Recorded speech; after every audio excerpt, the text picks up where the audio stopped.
The paper we're diving into today is A Nonlinear Framework for Leadership Problem Structuring and Decision-Making Under Uncertainty by Obed Kofi Yadzo.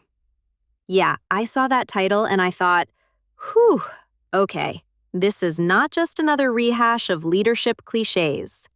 So, what actually is of the paper? Well, in a nutshell, Yadzo is tackling this core issue. A lot of leadership models assume problems are neat and well-defined. But real life is messy. Problems are fuzzy, they change shape, and sometimes leaders end just reacting to whatever's most visible instead of really understanding what's going on underneath. Right, and that's significant. How many times have you seen leaders to a solution only to realize later they never really understood the problem in the first place? Oh, plenty. So, Yadzo introduces the thing called the Lilbed framework. Honestly, first sounded a brand of furniture.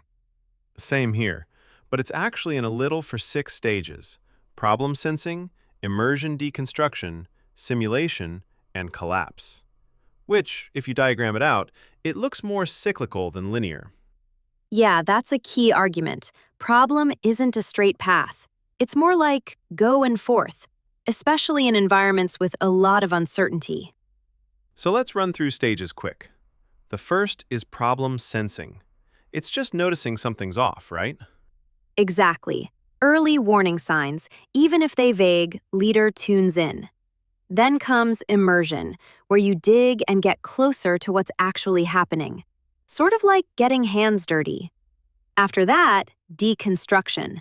That's breaking the problem down, seeing the causes, just the symptoms. Like peeling the onion, though I guess with fewer tears, ideally. Maybe. Then simulation. Playing out possible responses, imagining outcomes before taking any action. This is where I think a lot of leaders skip ahead, rushing to decisions. Yeah, I've totally seen that.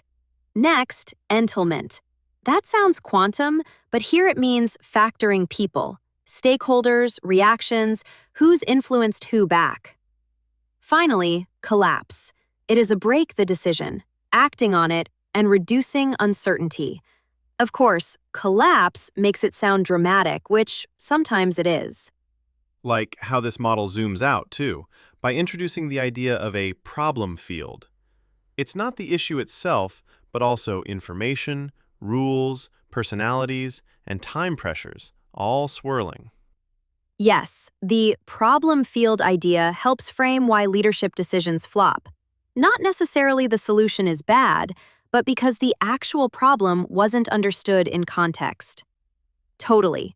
Yadzo even throws in a conceptual formula for decision effectiveness, which is kind of neat, but honestly, I'm not sure I'd want to be subtract resistance and multiplying awareness in my head when under pressure.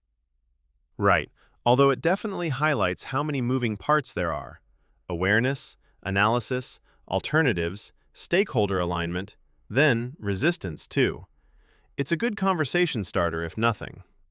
The big takeaway for me that isn't about just having the answers, it's about framing the right questions and digging the messy, shifting layers of a problem. I almost wish my last manager had read this paper. Or, realized that, wait, let's ask what we've missed is move, not weakness. I mean, we all want leaders who don't just react, right? But actually pause and immerse, maybe even get tangled a little in the complexity. For listeners, it's a reminder. No academic model is the full truth. But frameworks like Lilbed help think more deeply about what actually happening in our work, even if we're going to, name each stage as we go. True, and it's okay to get a little lost in the complexity. Sometimes that's what good problem solving looks like. Absolutely. I mean, if you think about it, asking, what even is the problem, gets you further than pretending you already know.